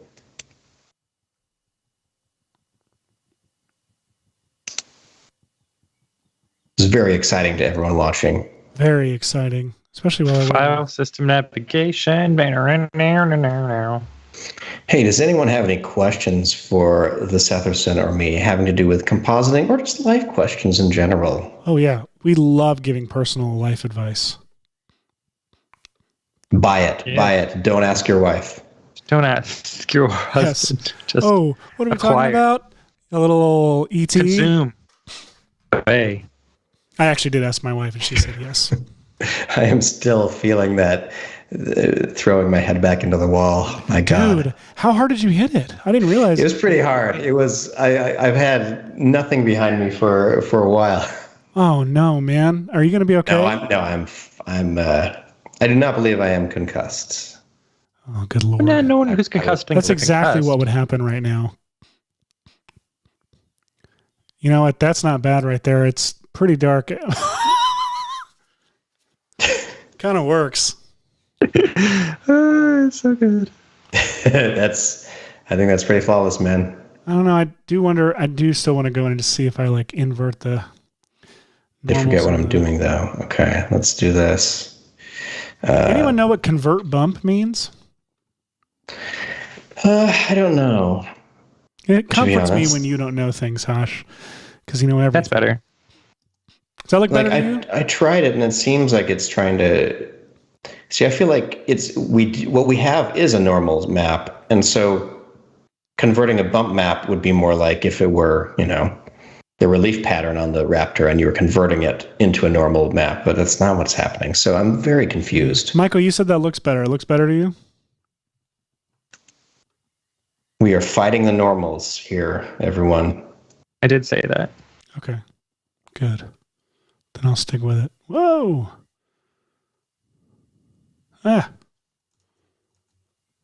Oops. You know what? I haven't renamed these ones. Let me look up a few good Raptors. Is this the one where he's talking? Public service announcement, everybody. A Few Good Men. Fantastic movie. Have not seen it. Holds up. Great cast. It's Aaron Sorkin's script based on his play, and it's just utterly fantastic. All right. So I'm going to do a custom getting ready for a kiss moment here. So okay. If you do download this amazing... Is this personal advice? This is. So it's all in the jaw.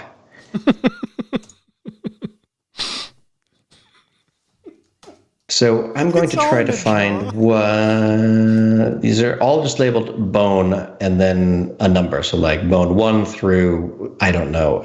And it does make it a little bit difficult to figure out exactly what the best way to animate this rig is. So let me clear all keyframes to begin with. Let's say window, dope sheet. What else do we got? I thought I cleared them all already. Okay, great. Let's turn on keyframing for this property and for this property. I am not an animator. How long is this shot? Anyone remember? 91 frames. Perfect. Okay, so over the course of these 91 frames, this is a pretty straightforward looking raptor, but I'm going to try to start angling the neck down a little bit at that joint, a little bit more at this joint, a little bit more of a solemn like look down and forward, match the eyes, down. I think that's kind of nice. And then I don't know if the head should be starting to turn for a kiss. Yeah, I think it should. Like that. Great. So this is going to be really straightforward. I'm just going to set, I thought I turned on auto key. I didn't. What is auto key? What is auto key? Yeah. Auto key, Control F9 if you're looking for the keyboard shortcut. I was asking for a general. Auto keying is anytime you change a parameter, it adds a keyframe for that parameter at that point in time. It will bite you if you don't turn it on when you think you have, or if you have, if you think it's off, and it is not. It can bite you both ways. But it gives you a very handy indication of whether or not it's on by making the frame around the viewport red, like red as in recording, to let you know that you're in automatic keyframing mode. It's true. So just like a raptor can bite you both ways. From the two on the side, you didn't even know were there.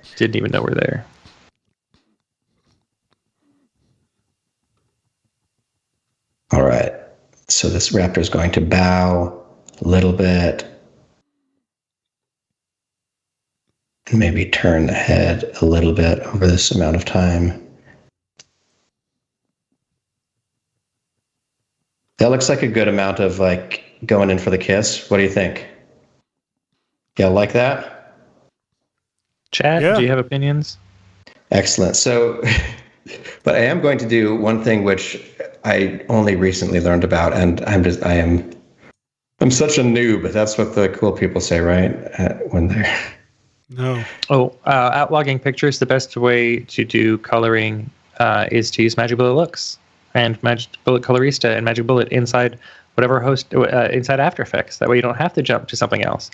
Otherwise, export a lossless format in whatever color space is necessary, and then import that into your coloring software of choice. In which you should also still be using that into your color software of choice. Magic Bullet, because Magic Bullet works in Resolve as well.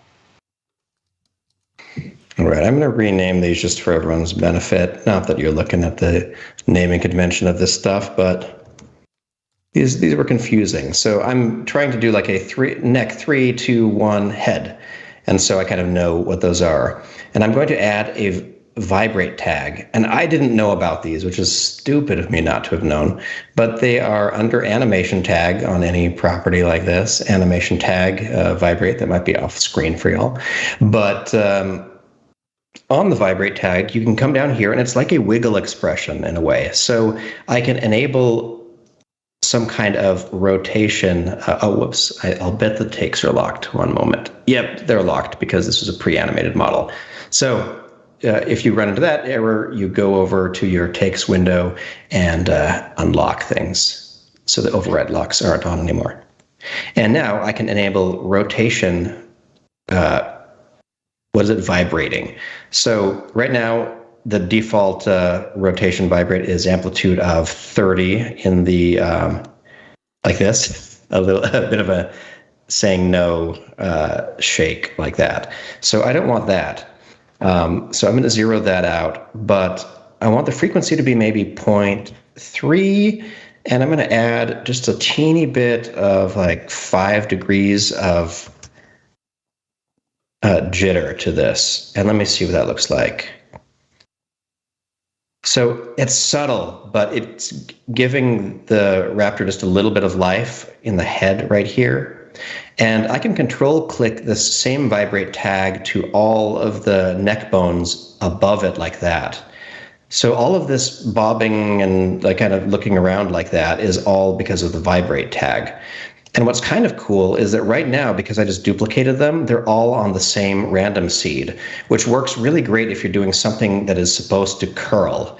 So like a tongue or an arm or a leaf or something like that you want to curl. You could use the same vibrate tag on all the different joints, and so it'll look like it curls up. But if you want to change those, you just click on the vibrate tag and you can change the seed to something different. So I'm going to change the head to a slightly different seed than the neck. That way the head's doing its own thing and the neck is doing its own thing. But the neck vibrates are related, but the head one is on its own. And I'm going to turn the amounts down because it's getting a little much now with that neck amplification. So let's turn these all down to 2, down to 2, down to 2.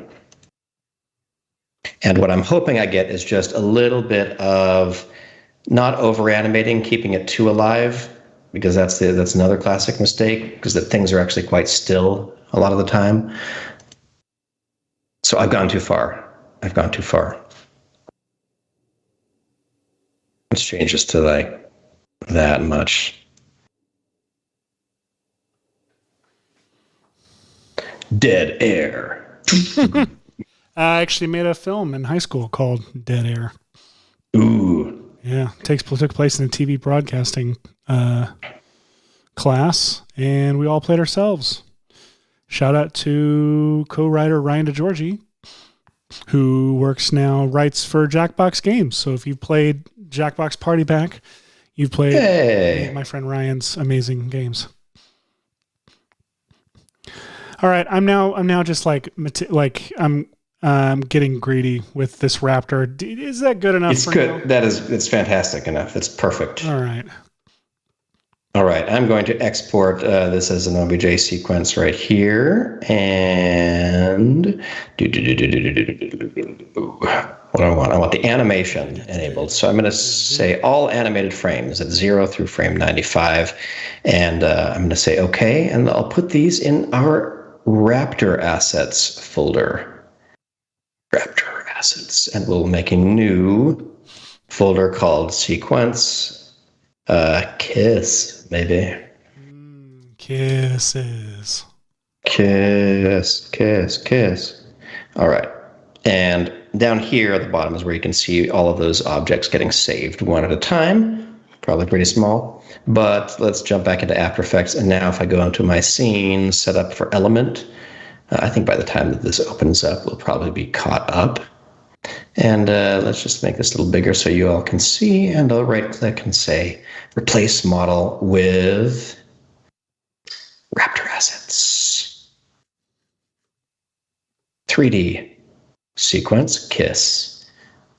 We'll select that first one, and I think it came in. All right, let's say OK. And now let's go to our group 1 particle look baked animation. I'm going to make sure that there's a 100% playback speed the whole time and no frame offset, because I made this specifically for this moment. Okay, so now, gosh, this is such a tight shot.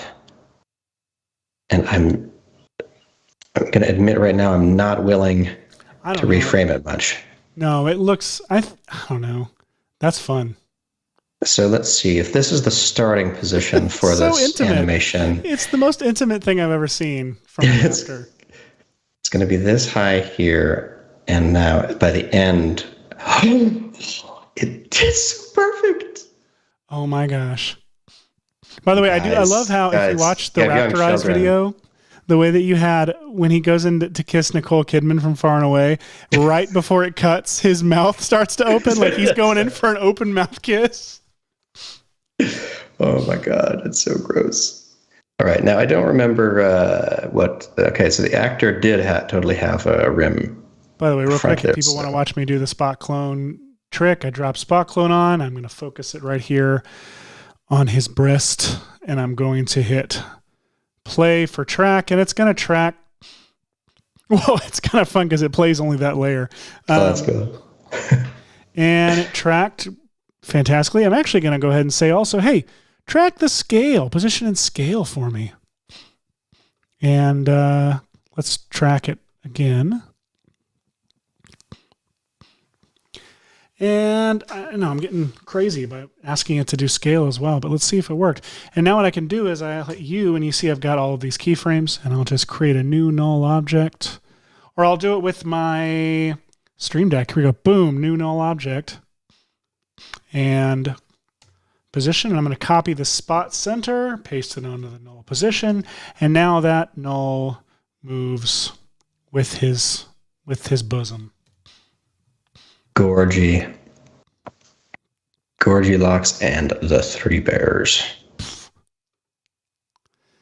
Let's see. Maybe I can just parent scale to spot size.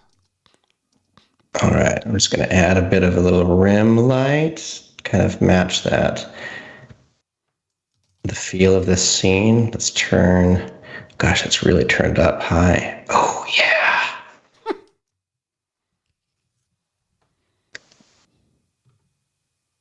Okay, let's bring this on back a little bit.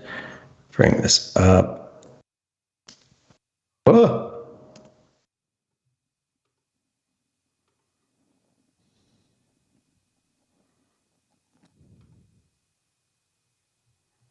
This needs to be much wider. Wider, yeah, like here we go. Okay, so let's just do some low rent stuff and get this working. All right. So we've got the flare. I'm just going with one flare way back here. I could also do a secondary one maybe. And for this one, let's duplicate this, but we'll call it null null 2. And this was a little bit of a stupid way. I could do this with lights too, but I'm using the lights for my element layer, and so everything's going to get greedy. I don't remember, if you make it a light and adjustment layer, does that make it ignored by element but usable by null? I don't know. I've never made I don't remember who told me that. And they were like, oh yeah, just make, if you want a light in there, but it's messing up your 3D effects, you make them adjustment layers and then they don't affect. Yes. Now you see, those are still affecting that. So I don't know. But I didn't know you could make a light and adjustment layer. So I think that there's something there. I'm just adding a second flare here. And we'll put this, let's edit this one's expression to the null null 2. Do I have to have seen null null 2? Every time you say null null 2, I just think, we will null null 2. You know what? That's there's like everybody has like go-to songs, I think, for like if you hear a thing in a syllable and you sing it as a song. A big one for me is for no reason the That's So Raven song. If it's 4 syllables, I will sing it to the tune of That's So Raven, and that you have my word. That's the Whirly Promise. I have that a bit with like the Teenage Mutant Ninja Turtles, the like commercial break, the Teenage Mutant Ninja Turtles. Oh, wait. What was that melody? I don't know that melody. That's the we're going to ad break one. Because there's the classic Teenage Mutant Ninja Turtles, and then there was the we're going to an ad break, but we'll be back, which is the Teenage Mutant Ninja Turtles. Oh, I don't know that one. Oh, it's a good one. Because we're comping in Velociraptors. Heroes from the... Oh, my God. Heroes from Pangea. Yeah. Nope, I don't like it. We'll figure it out. We'll workshop it. Okay. We'll get back to you guys next week. His body is a messed up piece of work. But this kiss... I can taste This it. kiss. This kiss. It's indescribable. It's criminal. Is his head This one too is big criminal. here, guys? Sorry, what? What did you say there? Is his head too big here? No. His neck is. I can't help how big his neck is. I have to. I'm just kidding. I think it's split the difference between those two. Yeah, it's not. It needs to be bigger. So 55, right there. Yeah, every VFX supervisor always says split the difference. So I figured I'd step into that role today. I saw someone, the production designer, art designer, was talking about what they do for a living, and they were like, I pick up a spoon when someone tells me to move it left and then right and then back to where it was again, and they tell me that's perfect. That is phenomenal. All right, so when we get to this moment right here, when there's a little bit of overlap That here, rim light looks amazing, by the way, Hash. I love this rim light and what it's doing for the shot. But Rim lights make dinosaurs look better regardless. We live at the very first Jurassic Park. They absolutely do. And I'm going to modify this just a little bit. It is, right? So check this out. I'm going to go into Element. I'm going to add a new object here. And actually, I'm going to add a whole new group. I'm going to call it Group 2, or assign it as Group 2. And let's just add, what's something kind of wacky shaped from our included kind of stuff. Organic that. Perfect. I'm adding this thing, and I'll show you why. I'm going to say okay, and it's just going to put this little rock right there on the right there on the nose. But no, this will actually serve another purpose. If I go to Group 2 and I say create, we'll have a nice little null right here. And this is a good tip, everyone, I promise. So check this out. I'm going to scale this up to about the size of her face. And I'm just going to rotate it around and see if there's a spot that looks a little bit like a nose or some lips and stuff. I'm so sorry to reduce your beauty to this obscure rock shape that I can find. But what's cool about this object in the scene is that if I, let me try to find a slightly different angle. If I move it here, look at the rim light on the raptor. It gets obscured, right?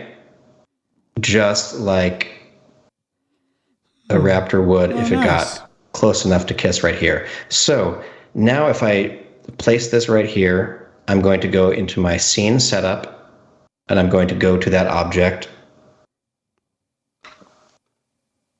And on its material properties, I'm just going to say matte shadow. Check that box. And I'm also going to uncheck the receive shadow button right there. And then I'll just say AO, ignore the ambient occlusion, and say OK. Oh, I did Raptor. I'm sorry, Raptor. How many of you were ahead of me on that one? It was going to be such a good tip. What have I done? All right, I meant to do this one. I meant to say, don't receive shadows, but do cast shadows, and check that matte shadow box so it's not a visible object. And I'll say, okay. And now look at this interactivity. So now we've got the rim on the raptor because they're separate, right? But as the raptor leans in closer, you'll start to see that it's getting a shadow from getting closer to her right there, see?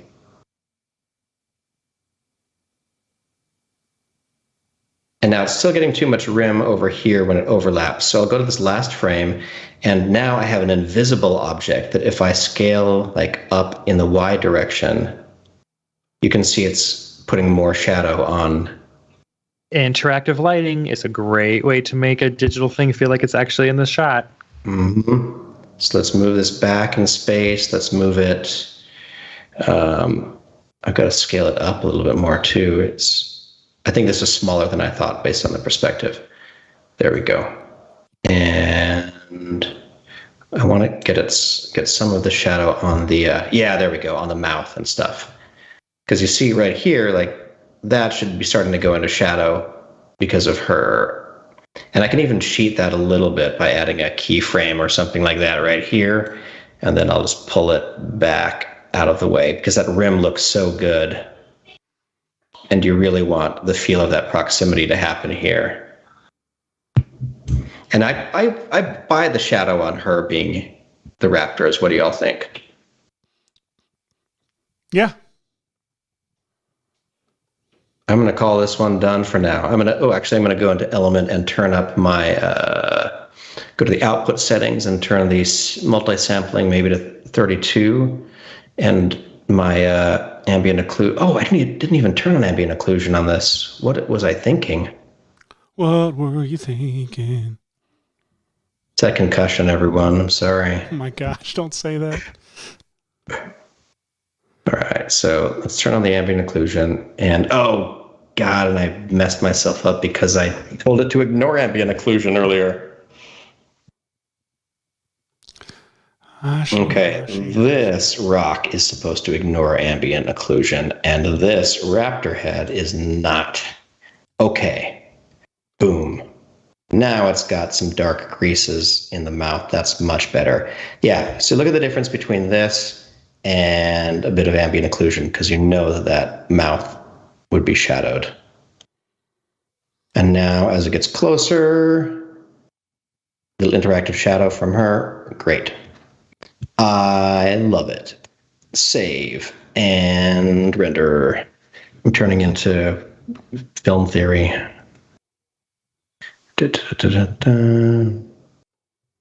Render that right here for you. What are we doing? We are at time, everybody. Oh, wow. Well, man, time flies when you're kissing raptors. Kissing raptors.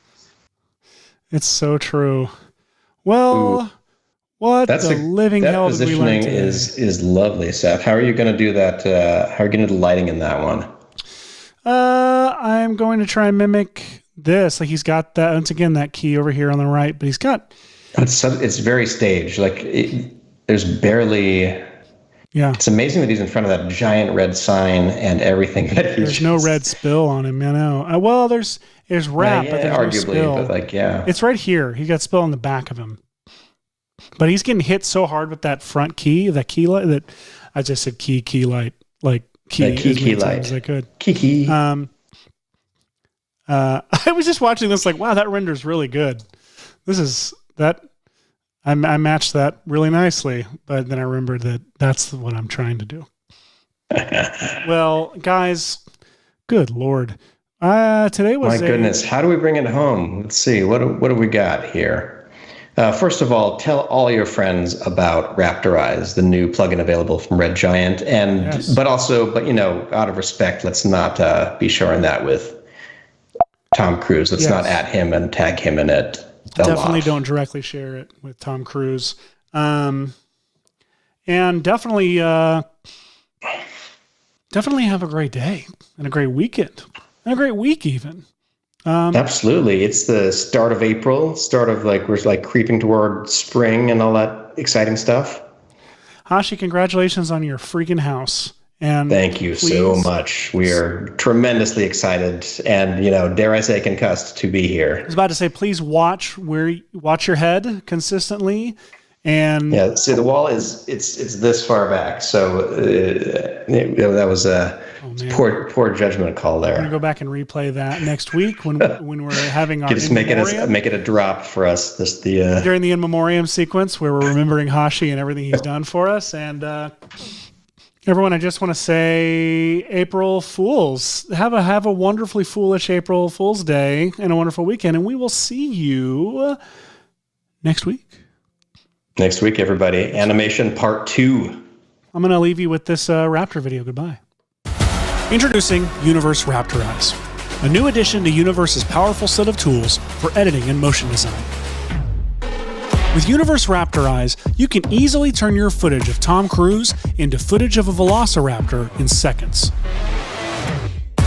Whether engaged in an intimate moment between two characters or scaling the world's tallest building, With powerful facial performance matching, customizable textures, controls over evolution, and hair length, Tom Cruise will never not be a velociraptor again. Now we know what you're thinking. In the wrong hands, couldn't a tool this powerful be used to spread misinformation? We thought so too, and that's why we built Universe Raptor Eyes with our patented cruise control engine, allowing Universe Raptor Eyes to intelligently detect if it's being applied to footage of anyone other than Tom Cruise. If so, the police in your jurisdiction are notified so they can arrest you. Once you try Universe Raptor Eyes, you'll be saying,